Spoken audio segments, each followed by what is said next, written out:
Wabarakatuh.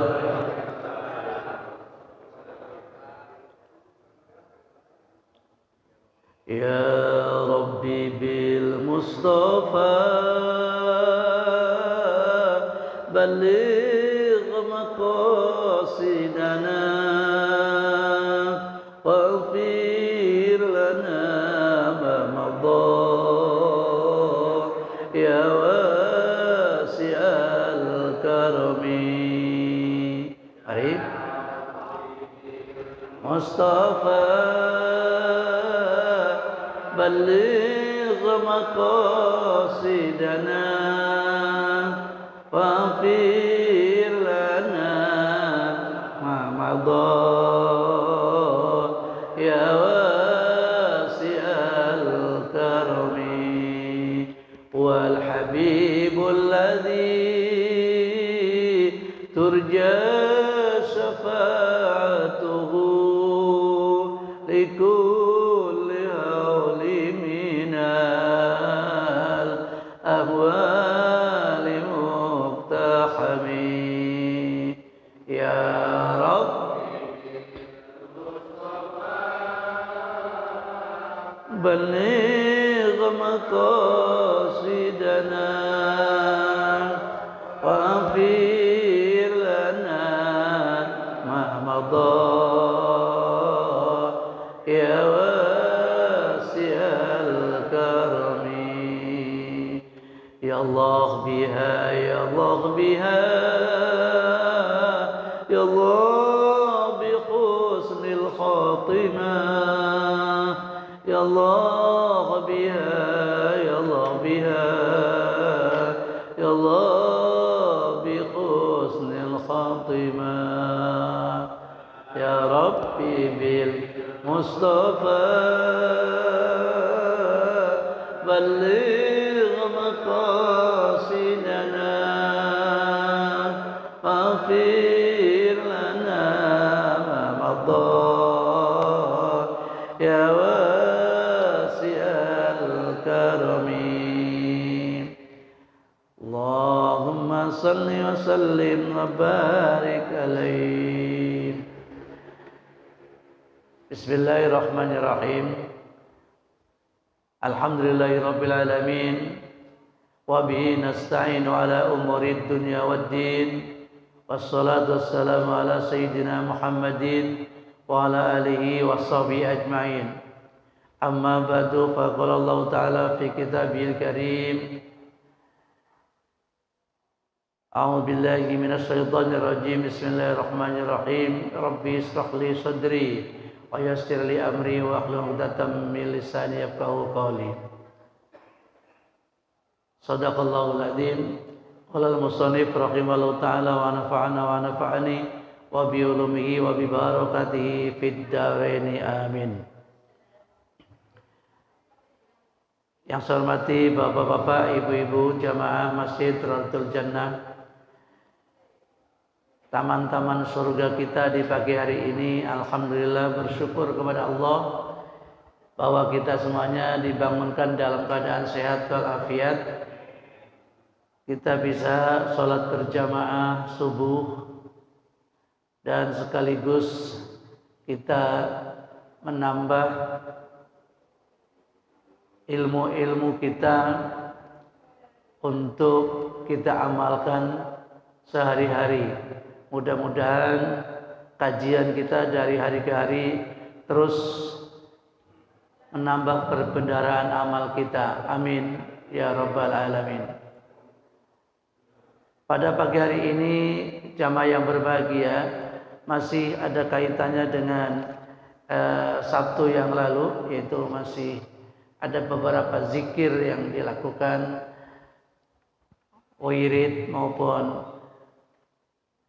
bacaan-bacaan yang dibaca, baik itu masih dalam rangkaian sholat maupun setelah sholat. Bismillahirrahmanirrahim. An Abi Hurairah radhiyallahu anhu anna Rasulullah sallallahu alaihi wasallam. Dari Abi Hurairah, semoga Allah meridhoinya, sesungguhnya Rasulullah SAW bersabda, qala aqrabu ma yakunul 'abdu min rabbih wa huwa sajidun faqtaru ad-du'a. Rawahu Muslim. Hadis diriwayatkan dari Abi Hurairah, perawinya adalah Imam Muslim. Hadis sahih. Rasulullah bersabda, aqrabu ma yakunul 'abdu,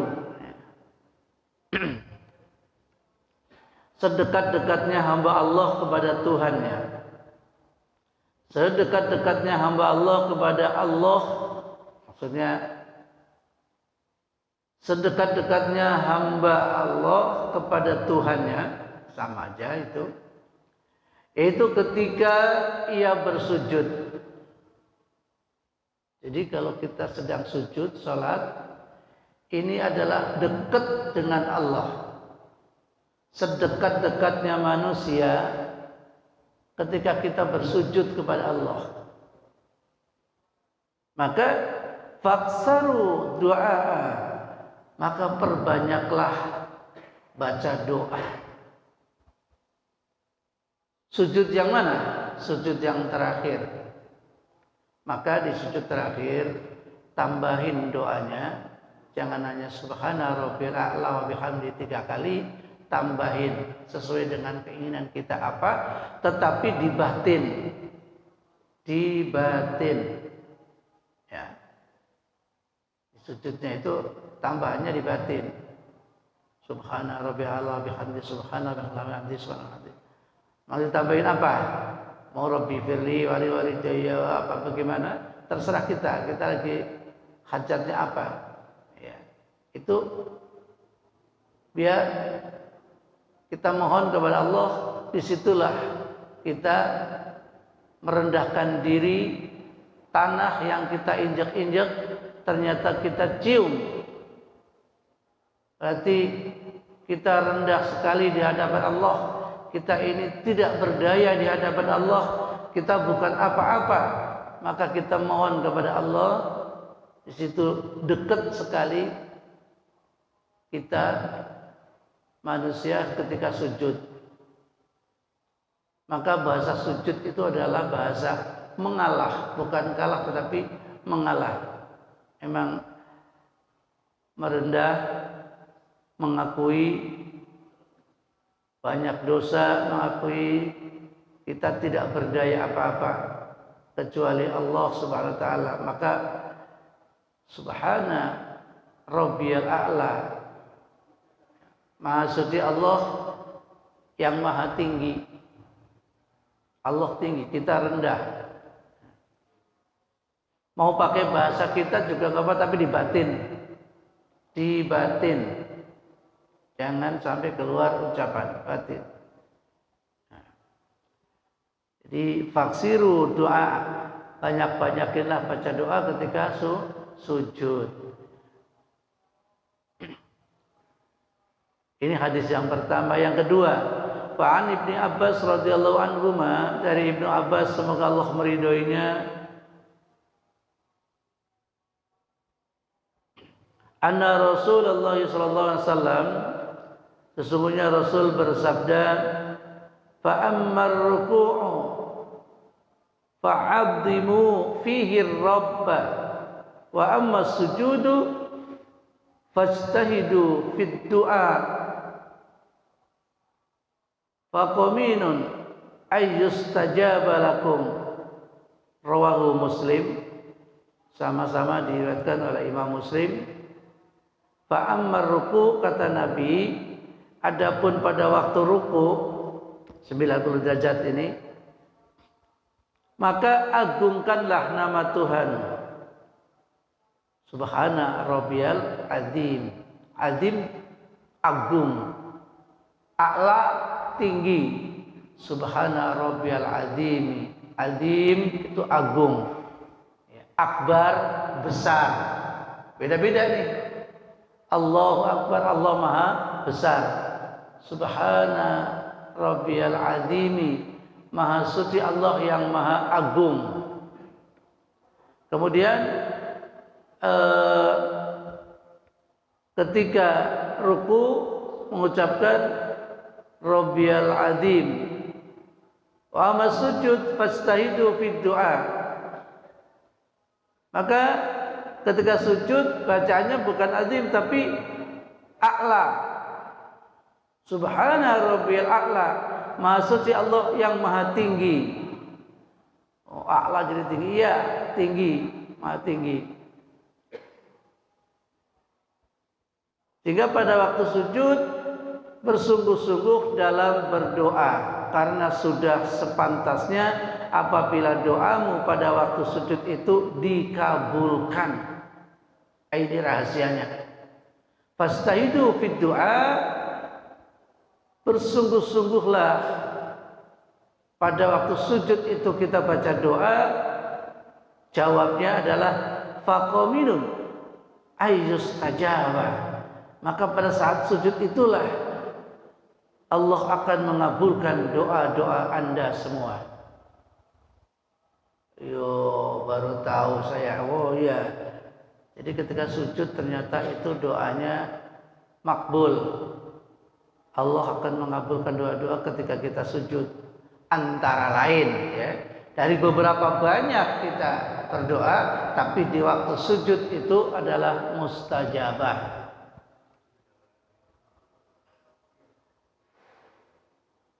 Ditambah doanya, jangan diucapkan tapi dibatin.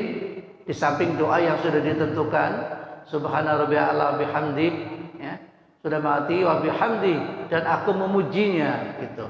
Subhana rabbiyal a'la wa bihamdihi. Maha suci Allah yang maha tinggi dan aku memujinya. Subhana rabbiyal azimi, maha suci Allah yang maha agung. Wa bihamdi, dan aku memujinya.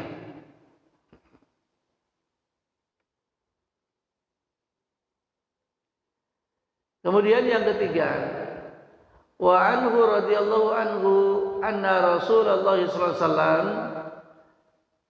kana yaqulu fi sujudihi Allahumma ighfirli dambi kullahu dikkahu wa jillahu wa awwalahu wa akhirahu wa alaniyatahu wa sirrahu. Ini Rasul nih nambahnya panjang ini ya.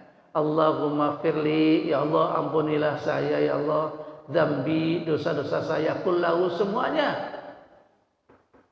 Saya ulangi, Allahumma firli, ya Allah ampunilah saya, dzambi, dosa-dosa saya. Jadi ampunilah dosa-dosa saya, kullahu, seluruhnya. Dikkahu wa jillahu wa awalahu wa akhiruhu wa alaniyatuhu wa sirruhu. Jadi dosa-dosa, baik itu dosa kecil, dosa yang besar, dosa pertama, dosa terakhir, semuanya itu. Jadi awal akhir, dosa yang terang-terangan maupun dosa yang tersembunyi. Kadang-kadang ada dosa yang terang-terangan, kita berdosa, ada juga yang tersembunyi. Maka ya awal ya akhir, yang besar ya kecil, terang-terangan maupun tersembunyi. Itu ketika sujud Rasulullah menambahkan doa seperti itu. Karena dia orang Arab, pakai bahasa Arab. Nah, kalau kita lebih gampang mau pakai bahasa Arab juga bisa, tapi itu tadi ya dibatin. Bisa saja yang pendek, Rabbi firli wali walidayya warhamhumma kama rabbayani shighara atas sahira. Atau yang lain lagi, terserah itu. Boleh dibaca dengan tadi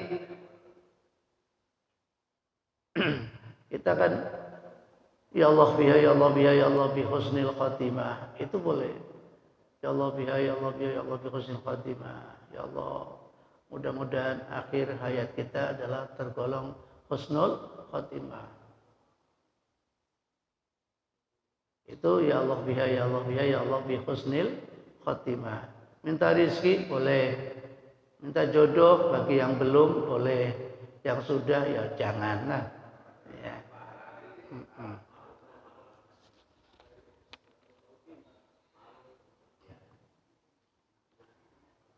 Bismillahirrahmanirrahim. Untuk yang keempatnya,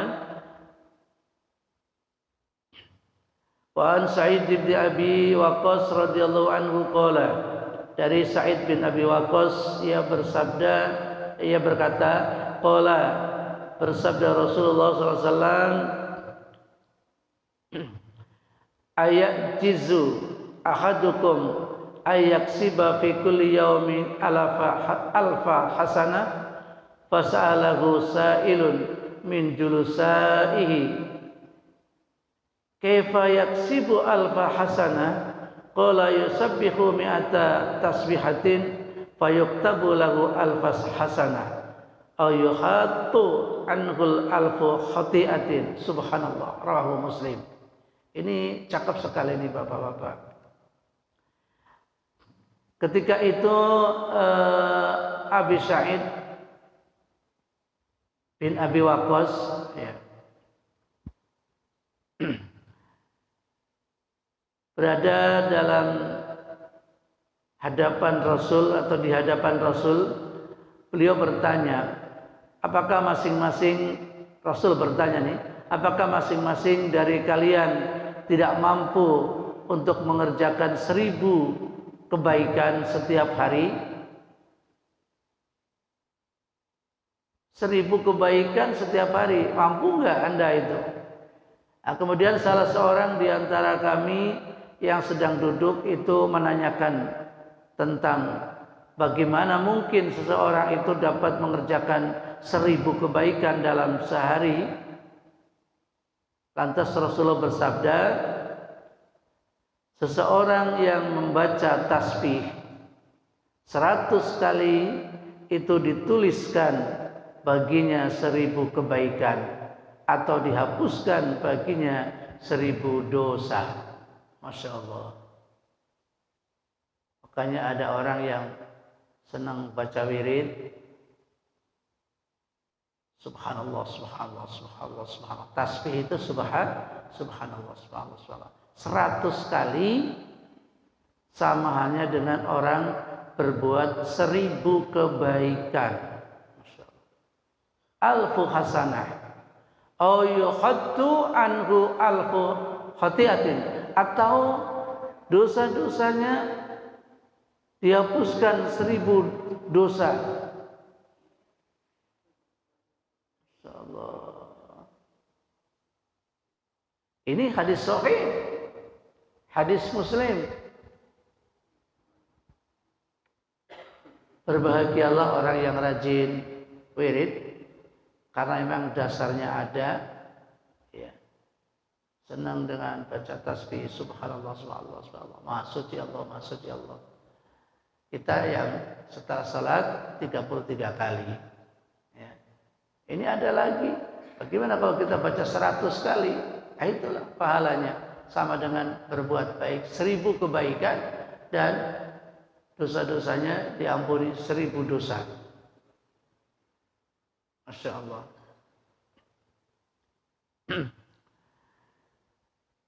Wa an Abi Dzar radhiyallahu anhu anna Rasulullah sallallahu alaihi wasallam, dari Abi Dzar, qala Rasulullah sallallahu alaihi wasallam, yusbihu ala kulli sulama min ahadikum shadaqatun fa kullu tasbihatin shadaqah wa kullu tahmidatin shadaqah wa kullu tahlilatin shadaqah wa kullu takbiratin shadaqah wa amrun bil ma'ruf shadaqah wa nahyu 'anil munkar shadaqah wa yujzi'u min dzalika rak'atani yarka'uhuma minas duha. Rawahu Muslim. Ini Pak, pentingnya ngaji Pak, pentingnya ngaji. Orang yang biasa ngaji dengan orang yang tidak biasa ngaji beda. Sama hanya orang pinter dengan orang yang bodoh. Orang bodoh itu bekerja dengan kekuatan tenaga, hasilnya sedikit. Tetapi orang pinter dengan ringan bekerjaannya, tanda tangan, hasilnya besar. Orang yang sering ngaji kayak begini, alhamdulillah, dengan mengerjakan yang ringan hasilnya sama dengan yang mengerjakan banyak tapi memang dia itu tidak tahu caranya. Contohnya ini. Ya. Rasulullah pada waktu pagi, setiap persendian masing-masing dari kamu harus disedekahi. Ini kita punya beberapa sendi, ya. Tangan, kaki, semuanya, ya. Punya sendi-sendi ini. Ini perlu disedekahin. Setiap tasbih adalah sedekah. Jadi kita baca tasbih sedekah. Subhanallah, sedekah. Setiap bacaan tahmid adalah sedekah. Alhamdulillah, alhamdulillah, alhamdulillah. Itu juga sedekah. Lalu setiap bacaan tahlil, la ilaha illallah, la ilallah, itu juga sedekah. Ditambah lagi setiap bacaan takbir, Allahu Akbar, Allahu Akbar, juga sedekah. Amar ma'ruf, mengajak kepada kebaikan, nahi mungkar, mencegah kemungkaran, mencegah maksiat dan sebagainya, itu juga sedekah. Tetapi ternyata semua itu bisa dipenuhi dengan 2 rakaat sholat duha. Ya Allah, coba sholat duha 2 rakaat itu sudah sama dengan kita sedekah. Sedekahnya apa? Sedekahnya sendi-sendi kita semuanya. Tangan, kaki, punya sendi-sendi, perlu disedekah, perlu bersedekah. Maka dengan sholat 2 rakaat sholat duha itu sedekah untuk sendi-sendi kita. Masya Allah, ternyata ada rahasianya yang lebih jauh lebih besar pahalanya, dianggap sedekah. Maka kita perlu sholat duha, hukumnya sunnah. Tetapi kalau kita terus continue mengabadikan seolah-olah sholat itu wajib menurut pribadi kita, diwajibkan sendiri, tidak secara umum, saya harus sholat duha setiap hari, maka seandainya tertinggal itu sholat duha, rasanya nyesel, kayak sama dengan kita meninggalkan sholat wajib. Aduh, saya kok hari ini belum sholat duha, ya Allah, nyesel sekali. Kalau sudah kebiasaan seperti itu, maka meninggalkan sholat duha itu sebenarnya adalah menyesal, rugi bagi yang benar-benar sudah melekat pada dirinya bahwa sholat duha itu manfaatnya banyak. Itu tadi sedekah, itu baru 2 rakaat. 2 rakaat itu. Dalam hadis lain dikatakan, innahu khuliqa kullu insanin min bani adam ala sittina wa talasumi'atin mafsilin. Ya, sesungguhnya memang setiap manusia itu dari keturunan Nabi Adam alaihissalam diciptakan dalam keadaan memiliki 360 persendian. 360 persendian. Kita manusia, dalam sebuah hadis ini, manusia itu memiliki 360 persendian. Yang mana 360 itu perlu disedekahkan supaya sehat, supaya sebagai rasa syukur kita. Makanya ada gerakan-gerakan kita tangan supaya yang sakit pada ini terus gitu. Nah, ini bukan hanya sekedar sehat, tetapi juga bernilai ibadah. Sendi-sendi kita matanya kedip-kedip supaya bernilaikan ibadah dengan cara yaitu tadi sholat duha 360. Sama dengan bilangan setahun, ya. Berarti ya setiap hari itu supaya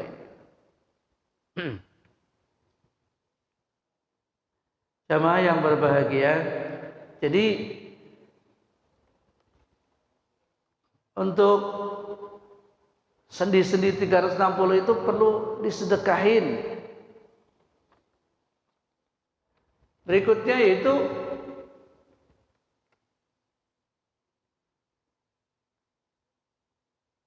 Qala Allah azza wa jalla ya abna Adam la ta'jiz an arba'i raka'atin min awalin nahar akfika akhirahu. Luar biasa sekali ini. Ya. Kita yakini bahwa Allah akan mencukupi urusan kita di akhir siang.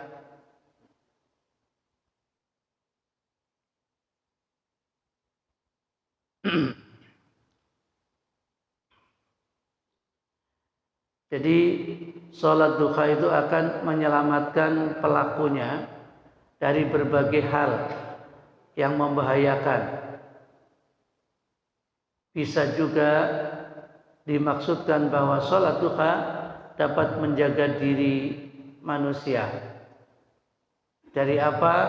Dari mara bahaya, dari terjerumusnya dalam dosa, atau ampunan-ampunan Allah Subhanahu wa ta'ala. Dan lebih luas dari itu.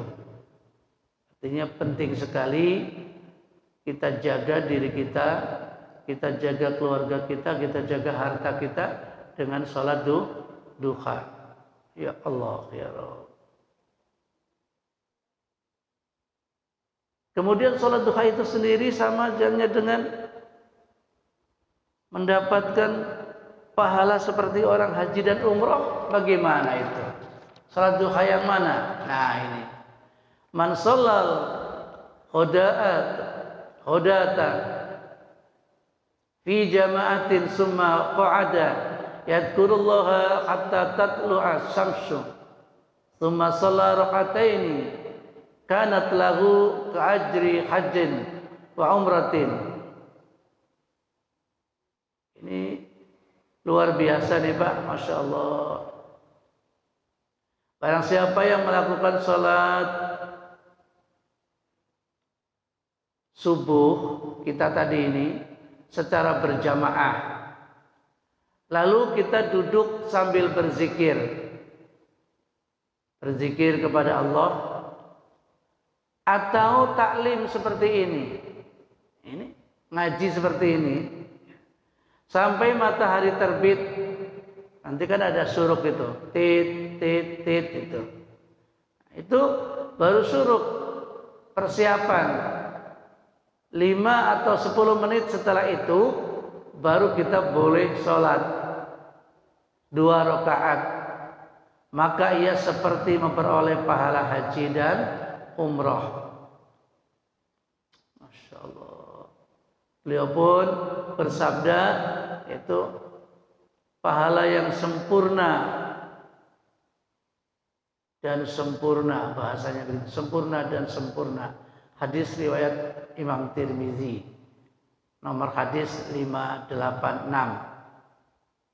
Syekh Al-Banani mengatakan bahwa hadis ini adalah hadis hasan, tergolong hadis yang baik, hadis hasan, dan bisa kita jadikan satu patokan. Ini nanti selesai titik 10 menit kemudian jangan pulang dulu, kita sholat 2 rakaat. Itu sudah pahalanya sama dengan ibadah haji dan ibadah umroh. Karena itu ilmu kelihatannya kayak, oh haji kan begitu berat dan sebagainya. Kenapa hanya bisa ditempuk dengan sholat? Nah itu karena berat ini Pak. Kita aja misalnya cuma hanya hari Sabtu doang, habis sholat subuh berdiam di masjid, apakah zikir atau ngaji seperti ini? Jangan pulang ke rumah. Kalau kita kemudian ngencing sih nggak masalah, masih dalam ruang lingkup masjid, ya. Tapi dalam rangka kita masih terus nggak putus begitu. Artinya ngaji ini kan wajib. Nah, melakukan zikir, kemudian ngaji, kemudian baca Quran dan sebagainya, sampai pada matahari terbit kita takhta Ramsin itu setinggi gagang tombak. Gagang tombak itu 1,5 meter ya, atau 2 meter, 1,5 meter gagang tombak. dari pandangan mata kita. Jadi kalau matahari sudah terbit kira-kira setinggi 1,5 meter dari pandangan kita. Kita hidup di sini pandangannya ke sana ke timur, udah melihat setinggi itu, sudah boleh sholat duha.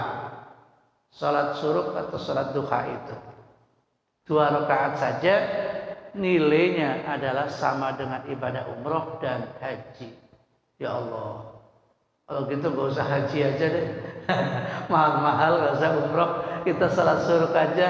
Ya, monggo silakan. Jadi itu kan nilai ibadah. Ya, kalau bisa umroh ya berangkat umroh, bisa haji berangkat haji. Andai kan tidak, tuh ada yang setingkat pahalanya seperti itu, kita lakukan. Wah, Pak Ustadz, kita kan mau kerja dan sebagainya, pagi ada urusan ini itu, belum lagi mau ada acara pernikahan dan segala ya. Ya itu ya sewaktu-waktu. Kita nggak setiap pagi, Ya, untung kita ada pengajian habis subuh. Ini bisa kita praktekkan Sabtu sekali. Ya Allah, alhamdulillah.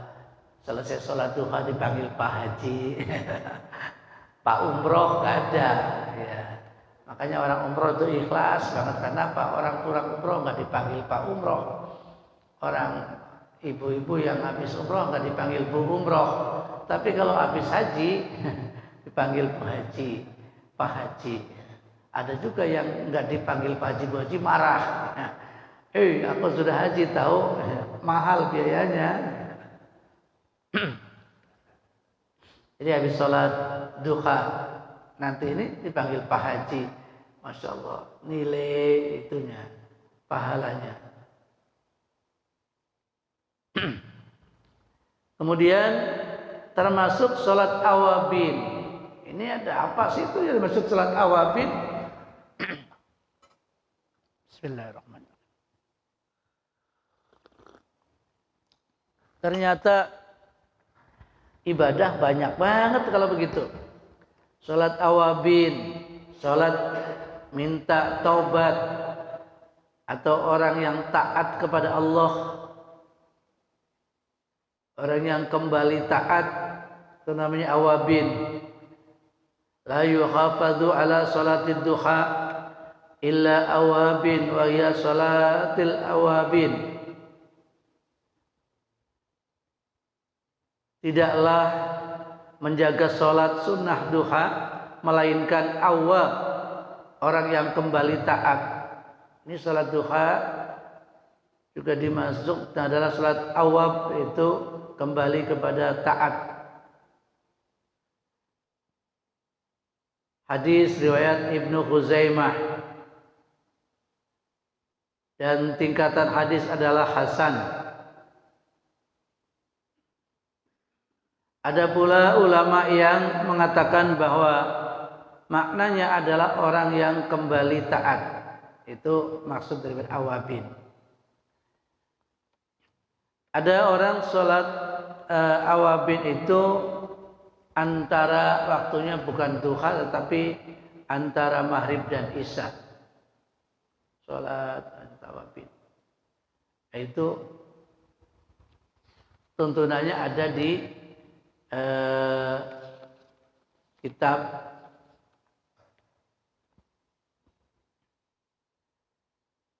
sholat awabin, bukan yang di sholat duha, di sholat taubat. Kalau awabin ini adalah kembali taat.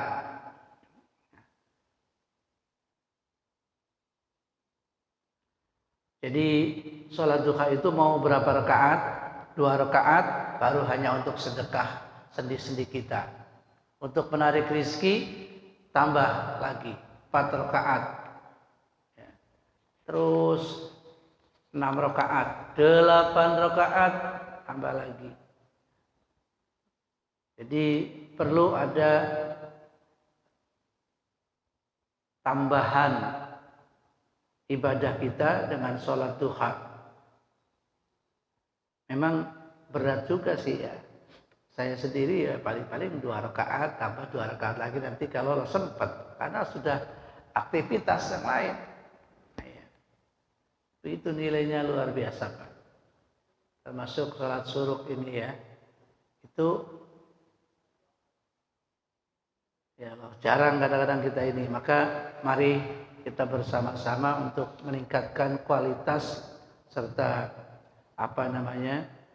bagaimana akan berkualitas kalau kita tidak menjalankan. Tentunya kita kegiatannya juga ditambah yang lebih berkualitas lagi.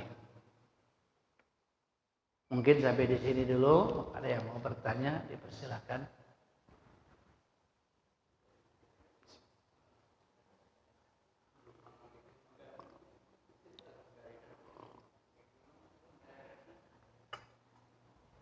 Tidak ada ya? Ya.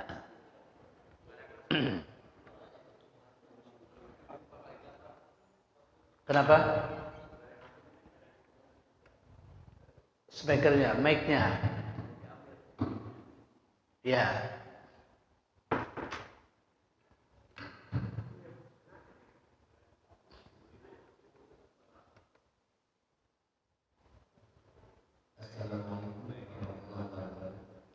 Waalaikumsalam warahmatullahi wabarakatuh.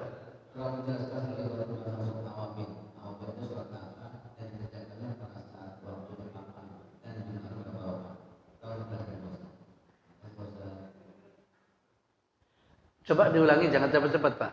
Surat awabin itu surat apa? Terus dikerjakannya kapan dan jumlah rakaatnya berapa? Awabinnya. Baik. Ya. Salat awabin itu ini tadi kalau di sini adalah salat duha, juga disebut salat awabin, di waktu duha ada. Ada yang mengerjakannya 2 rakaat. Ada yang salat awabin itu dikerjakan waktunya adalah antara waktu maghrib dan waktu isya. Itu 2 rakaat salam, 4 rakaat. Jadi awabin yang artinya kembali kepada taat, awab ada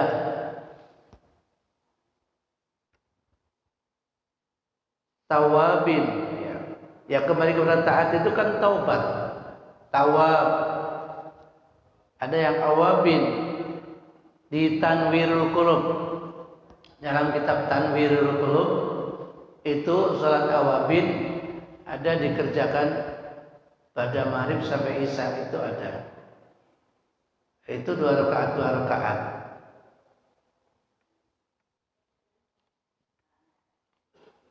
Maka kadang-kadang kalau kita belum tahu ilmunya, ini orang sholat apa nih? Atau bingung kita mau menjalankan sholat apa ya? Gitu. Nah, ada sholat bertaubat, sholat untuk kembali ke taat. Yang kita banyak maksiat, kita banyak dosa, bertaubat kembali kepada ketaatan kita kepada Allah. Awabin. Ya. Itu Bapak. Yang lain silakan. Ya. Tentang zikir yang sholat, dia terakhir semua ibadah itu kita terlepas dari gangguan sesuai dengan At-Taha 116 dan Zahriyat 56. Itu tipu daya propaganda iblis dan setan. Karena di dalam At-Taha itu iblis Allah perintahkan kepada para malaikat agar sujud kepada Adam. Dan iblis tidak mau. Bahkan berarti kecerdikan iblis sama dengan malaikat. Hanya bedanya semua malaikat itu beriman, iblis tidak. Terus poin yang kedua, Al-Jazirah 56 diperintahkan kepada jin dan manusia untuk menyembah Allah. Nah, di situ dua poin ini kan mengganggu ibadah kita dalam bercocok tanam di dunia untuk kehidupan akhirat. Pertanyaan saya, gimana menanggulangi propaganda ini? Terima kasih. Baik. Ya. Jadi ketika Allah menciptakan manusia, maka Allah menyampaikannya pada makhluk yang lain yang sebelumnya sudah diciptakan, yaitu iblis, ya. Ada malaikat, itu dalam surat Al-Baqarah, ya. Apa? Iya, iya.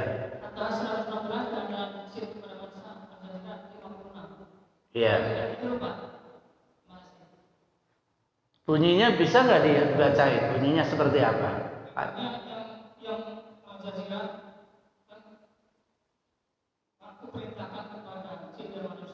Arabnya, maksudnya Qurannya?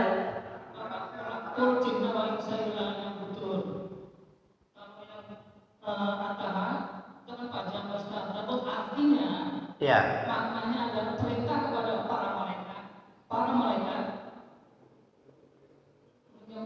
sujud kepada Adam. Nah, termasuk iblis yang diperintah. Ya. Itu berarti kecerdikan sederajat dengan iblis dan malaikat. Faktanya di Al-Baqarah 56 dan itu kan ada tipu daya propaganda iblis kepada Adam. Pak Idi sedang lihat. Makan buah murid. Ini ya. Disitulah dibuktikan di dalam Al-Baqarah. Ya, di situ pada poin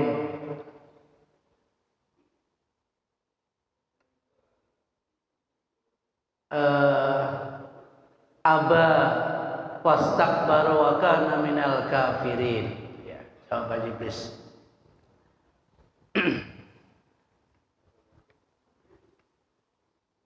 Jadi bagaimana, pertanyaannya, caranya kita menghindari daripada rayuan gombalnya iblis, gitu ya. Ya, di mana kita diganggu oleh setan, setan memang akan mengganggu kita terus. Ketika Adam diciptakan, suruh sujud malaikat nurut sujud. Tapi ketika iblis, illa iblis, kecuali iblis, aba wastakbara wa kana minal kafirin. Khalaqtani min tin wa khalaqtani min nar wa khalaqtahu min tin. Aku diciptakan dari api, sementara Adam diciptakan dari tanah. Ya, bahannya bagusan aku dong. Nah itu. Ini kalau orang itu merasa lebih hebat daripada yang lain, itu memang sifat-sifat iblis. Ana khairun minka, saya lebih baik daripada Anda. Ini sering terdapat pada diri manusia. Sifat kibir, sifat takabur. Ana khairun minka. Oh, saya lebih ganteng daripada Anda. Saya lebih kaya daripada Anda. Saya lebih cantik daripada Anda. Itu sifat-sifat iblis seperti itu. Iblis disuruh sujud nggak mau, karena merasa saya lebih bagus, lebih duluan diciptakan oleh Allah. Saya bahannya adalah api, Adam itu tanah. Maka lebih baik saya jadi kafir, nggak apa-apa selamanya, tapi akan menggoda anak cucu Adam. Ya tentu kita mesti berlatih terus, selalu berzikir, ingat kepada Allah. Mau sholat, ya kita ingat kepada Allah dengan membaca surat Falak Binas, atau cukup dengan An-Nas saja. Setiap mau pergi baca doa. Makanya kita selalu supaya baca doa agar tidak diganggu oleh setan maupun iblis itu. Mau bepergian, bismillahirrahmanirrahim, Allah. Masuk rumah, ya, baca doa. Masuk masjid, baca doa. Keluar masjid, baca doa. Mau makan, baca doa. Mau tidur, baca doa. Bangun tidur, baca doa. Semuanya kita itu terus berlindung kepada godaan setan yang terkutuk, semuanya itu berlindung, semuanya doanya masing-masing. Jadi ya selalu kita dekatkan diri kita kepada Allah dengan cara berdoa. Itu Pak. Berzikir, kita ingat Allah terus gitu. Kuncinya adalah istighfar. Ketika kita mau sombong, ketika kita tergoda, ketika kita astagfirullahaladzim. Itu kuncinya. Jadi sebagai rem adalah istighfar. Kuncinya. Mau maksiat, astagfirullahaladzim. Kembali lagi terus begitu. Sama orang di Mekah, di Madinah yang haji, yang umroh, kalau sombong biasanya nyasar. Biasanya ada aja gitu. Itu kuncinya istighfar. Cepat-cepat istighfar. Ini tanda suruh masuk. Ini 10 menit setelah ini kita sudah dibolehkan sholat duha. Suruh. Ya. Itu Pak. Jadi dimanapun, kapanpun kita selalu jangankan 1 meter jauh dari Allah, sejengkal pun jangan. Jadi selalu dekat dan selalu bersama Allah. Ada sebuah motivasi, la tahzan innallaha ma'ana. Jangan kau bersedih, sesungguhnya Allah selalu bersama kita. Nah, bagaimana kalau Allah bersama kita, kitanya nggak bersama Allah, ya rugi. Maka kita juga harus mendekat kepada Allah. Aku jauh, engkau jauh. Aku dekat, engkau dekat. Ketika kita menjauh dari Allah sejengkal, Allah akan menjauh semeter. Tapi ketika kita mendekat kepada Allah dengan cara kita itu berjalan, Allah mendekat kepada kita dengan lari. Lebih cepat Allah mendekat kepada kita. Kita berusaha untuk mendekat kepada Allah dengan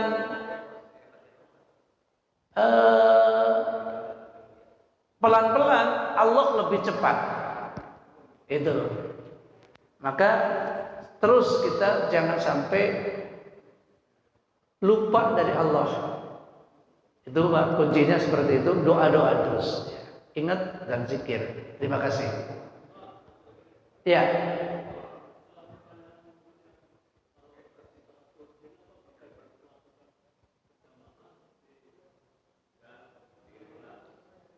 Terima kasih atas waktunya. Ya. Jadi seperti tadi sholat duha, apa bisa dilakukan secara berjamaah atau sebagai sendiri? Kemudian wiridanya apa seperti sholat wajib? Oh iya. Tentu lebih baik adalah dilakukan sendiri-sendiri.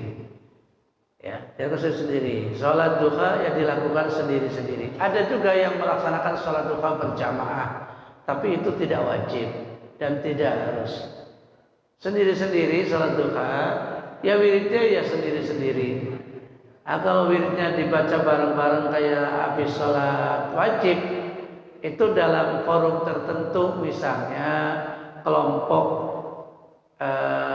torekoh, kelompok pengajian yang memang auratnya atau wiridnya itu sudah terbiasa seperti itu. Nah,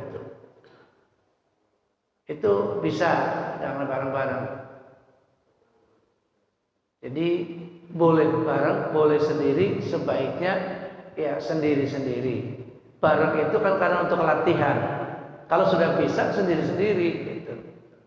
Ya, daripada sholat sendiri-sendiri, yuk kita bareng ini gitu. Cuma apa namanya? Tidak dianjurkan. Dianjurkannya adalah sholatnya itu sendiri-sendiri.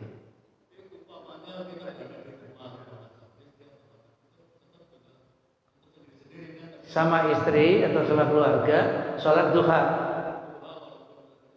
Ya, kalau sholat sunnah ya sendiri-sendiri. Kalau sholat wajib, iya sendiri-sendiri.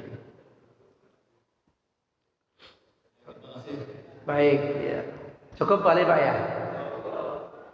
Mudah-mudahan kajian kita pada pagi hari ini bermanfaat, menambah wawasan, menambah ilmu, yang mana ilmu itu apalah artinya ilmu bertambah kalau tidak diamalkan.